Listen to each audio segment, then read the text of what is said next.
Hello mga Beshiwap, ngayon ay 7:20 na ng gabi at kita nyo naman maliwanag pa. Ako po ay pupunta ng Paris. Ayan, so pupunta ako ng Paris. 1:30 ang alis namin sa city. Pero kailangan ko nang pumunta ngayon ng city para kasi mahirap na mamayang gabi, baka mawala ng train. So doon ako mag-aantay. May kasama naman ako mga Besh. So gagala muna kami sa sentro. 2 hours later. Hi vlog! Dito na kami ni Ate Jane sa Danhac Central. Gagala muna kami. Iniwan namin yung bag namin doon. Gagala muna kami dito sa Centrum. Igagala ko pala siya. So, ayan na. Sarado ng mga kasi gabi na. Alas 9 na ate? Oo. Alas 9 na po ng gabi dito pero may araw pa rin at tirik pa rin ng araw. Ayun, at gala-gala muna kami dito sa pasyalan ng Danhac. Abay, na-miss ko rin naman gumala din ng gabi. Oh, paganda, diba? So, tambay muna kami dito kahit medyo malamig. Napakaganda po ng weather for today. For today's video. Aba, matagal din akong hindi nakatambay dito sa Danhac. 1 hour later. Ayan, bar kami, bar. Ate, mag-hi ka. Ayan, so this oras ng gabi, alas 12. Naglalakad ka sa gitna ng Danhac para maghanap ng CR. Walang ma-CR-an, my gosh. The next day.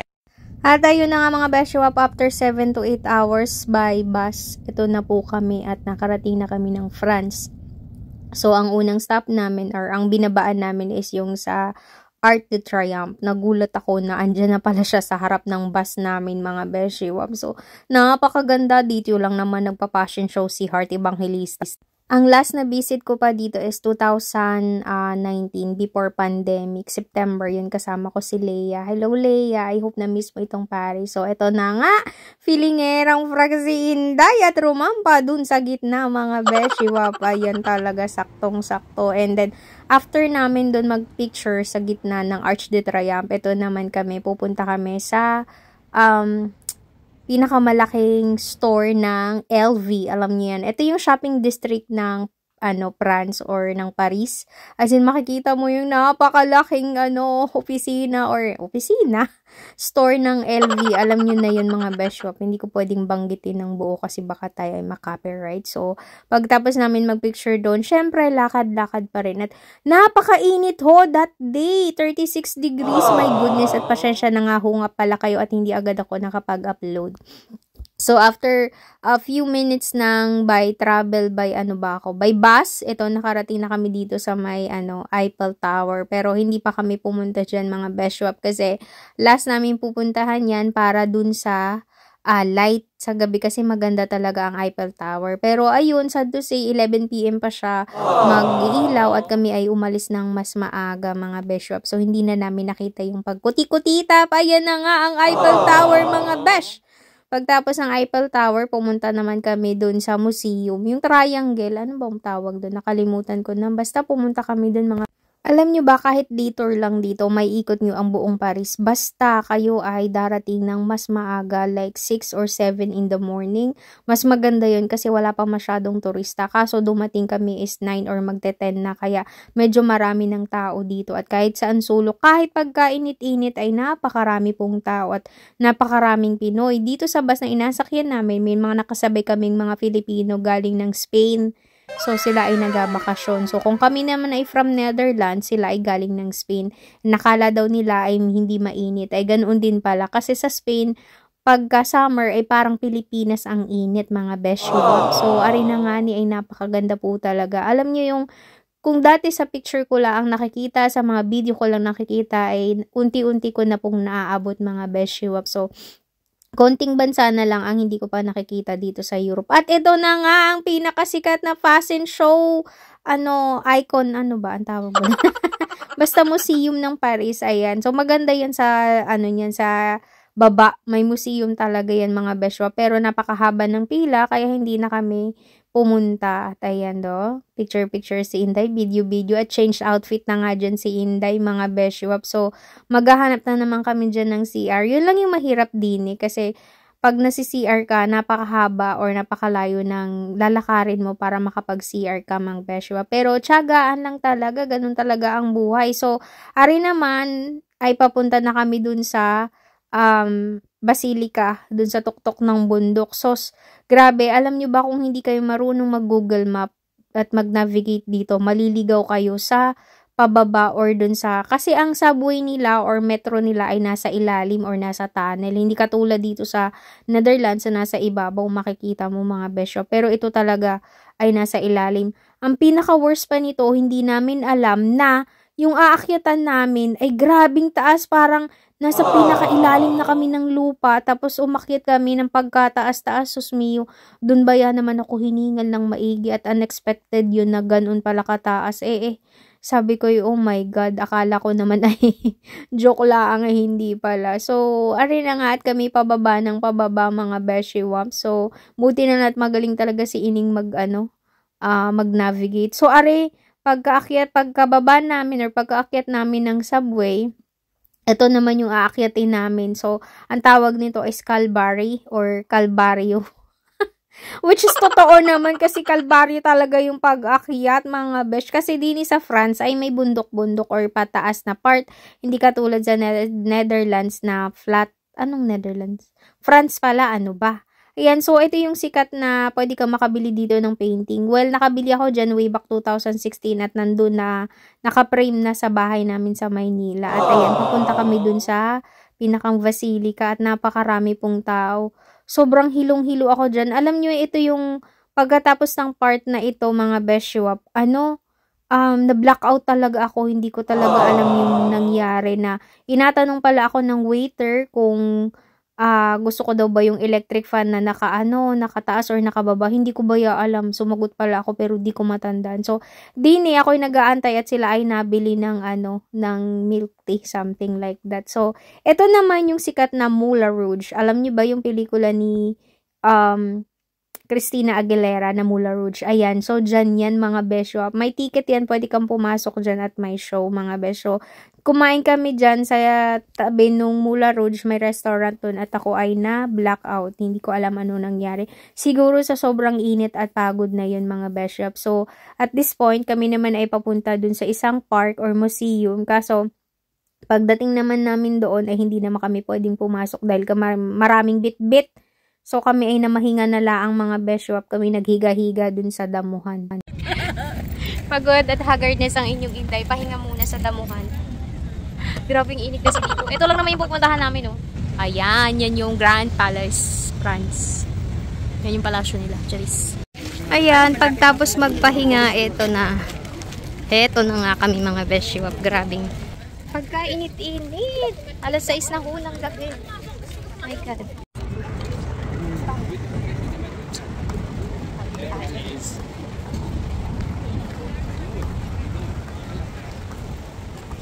So, ayan, dito kami sa likod ng Eiffel Tower.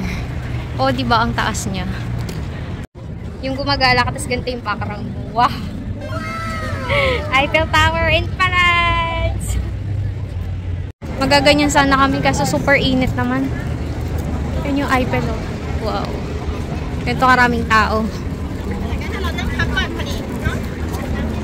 Hindi pa kami tapos gumala. Lakad-lakad pa kami dito sa Paris. Naghanap ng toilet kasi naiihina si ate. Ayan na. Saan ba yun? 50 meters daw. Baka yun, oh.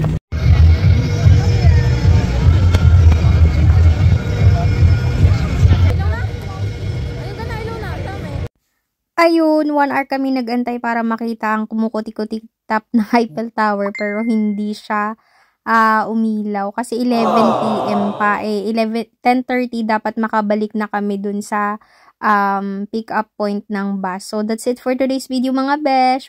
2,000 years later. Hello mga besh shop and happy Saturday ngayon. Yun nga, Saturday. So ngayon ay day off ko at tayo ay magde-day off sa Den Haag. So ayan yung sinakyan ko. Galing sa amin. Magta-transfer tayo ng mas malaking train. Tapos 1 hour yung biyahe. 8 minutes na lang andyan na yung train. So, after 2 weeks, naka-day off si Inday. At mainit ngayon, maganda ang weather mga ben. So, later kami ay pupunta sa Scheveningen Beach para, alam mo na, mag-beach. So, ayun, nasa Den Haag Central na ako mga beshwap. Tayo magpapaload ng ating car. Diba? Daming tao. Pero konti lang yung tao sa train kasi karamihan ngayon is nagbabakasyon dahil summer.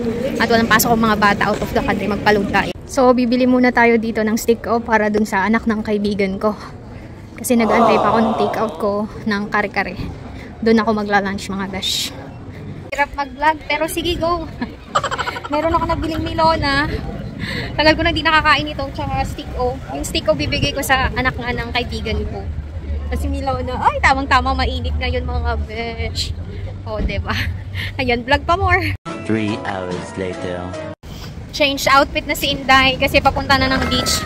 Nakakalimutan ko ng mag-video, mag-vlog. So, ayun, nagstay ako sa kaibigan ko, nakipaglaro dun sa mga anak niya for 3 hours, I think. Tapos ngayon, papunta naman ako sa Central. Sa Centrum, bibili muna ng chicken kasi yung kakainin namin sa beach. Iiwan ko yung maleta sa Central. Although mainit, pero malamig kasi mahangin mga beshiwaps. Daming tao sa labas ngayon. So, ganito ang buhay ni Inday pag weekend dito sa city, BC, Gala. Pero, hindi ako gumala. Nag-stay ako sa friend ko kasi kung nasa sentrum lang ako, magagastusan pa ako, maigi. Eh, kailangan ko na magtipid. May pinag-iipunan tayo aside from nagpapagawa ng bahay, mga besh. So, eto actually, malapit na to sa beach. Kaso, doon kami sa other side. Kaya, pupunta pa akong Central. Ayun yung tram ng sasakyan ko. Sa sunod na lang ako. Hindi ako tumakbo, my God. Huwag tayong tumakbo. Marami pa naman susunod. Na-miss ko tong area na to kasi dati dito ako nakatira. 2 years din ako nakatira dito sa area na to mga beshiwap. So, mag-isa lang ako sa apartment. Tapos nasa attic. Kahit anong oras pwede akong umuwi. Basta kahit paano masarap ang buhay ko dito sa city, yun nga lang medyo malungkot at saka sobrang pagod mga beb. Alam nyo baga, kahit saang sulok ng city na to, kabisado ko kasi kung saan-saan ako may trabaho dito kasi kailangan kong magsumikap. Alam niyo yung para maabot yung mga pangarap mo sa buhay. Tapos ngayon dinadaan-daanan ko na lang, pinupuntahan or sinasadya ko. So, minsan talaga kailangan mo umalis sa comfort zone mo para matupad yung mga pangarap mo. Kasi hindi mo matutupad yun hanggat hindi ka umaalis dun sa kung saan ka komportable. Tapos ito nasa na kami, pinaka-sentrum na kami. And dati, nilalakad ko lang yan mga beshiwap going sa aking apartment. So, ayun, as you can see, napakaganda talaga ng Netherlands. And ito naman, nakatransfer na ako papunta dun sa kabilang beach and nagkita na kami ng mga kaibigan ko. Iniwan ko na yung aking mga daladalahan dun sa locker sa Central. Paminsan-minsan, alam nyo ba, nalulungkot ako na bakit iniwan ko yung city. Pero it's for my health. Alam niyan kung bakit, dun sa mga nanonood sa akin na matagal na, alam nila kung bakit ko iniwan ang city. Sabi ko talaga Lord, bigyan mo ko ng trabaho kahit natutulog kumakain ay may sahod. Ayun, at dinig naman ng Panginoon at masaya naman din ako sa trabaho ko kahit malayo sa city or kahit nasa probinsya ako kasi napakagaan ho talaga ng trabaho ko dito kay Opa. At saka, ayun, basta, mixed emotion pag bumabalik ako ng city tapos nakikita ko lang yung mga dating dinadaan-daanan ko tapos bigla kong nare-reminisce, naaalala ang mga bagay-bagay. At ayun, nakarating na kami dito sa beach mga beshiwap. So, dito kami pumunta sa pinakamadulo at dulo kasi konti na lang ang tao. Di, bus 24. And this is it. Dito na tayo sa beach. 2 years. After 2 years. Sexy.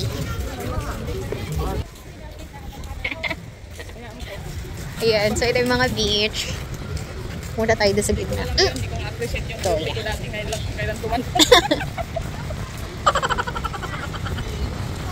Ha, diba? The next day. So, ayun na nga. Happy Sunday mga beshiwap. Kakatapos ko lang magsimba. Papunta na ako ng sentrum. Okay, may bibili na ako bago umuwi. And medyo makulimlim for today's video. Makulimlim mga besyo. Ayun yung simbahan. Yan, dyan ako lagi nagsisimba kasi English dyan. Wait. Pupunta tayo dun sa sakayan ng bus kasi doon tayo sasakay. Medyo makulimlim nung umaga, kaya natamad na akong gumala. Tas yun nga, marami akong bit-bit.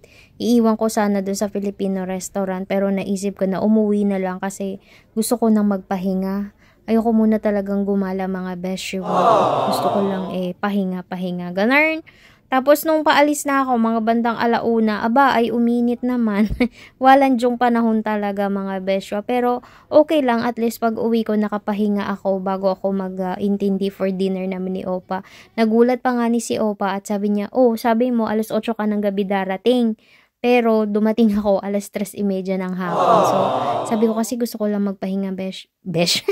Kayo pa.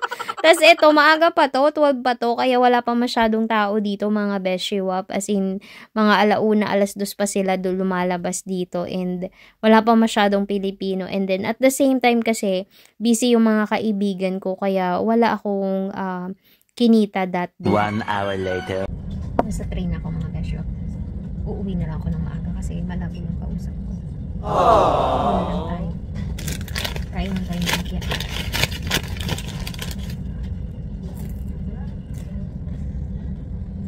Lumpiang puro balat.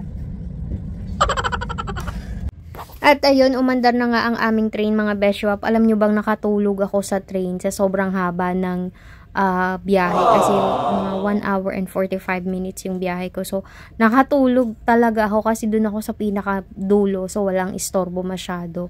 Hindi nila masyadong napapansin yung presence ko. Ang liit ko ba naman eh. Tapos, ayun, nagising ako, malapit na ako dun sa bababaan ko. Hindi naman ako mahimbing matulog mga besh, lalo na pag nasa biyahe. So, malapit na ako, nakatransfer na ako ng isang train. And that's it for today's video mga besh. Maraming salamat. Bye for now.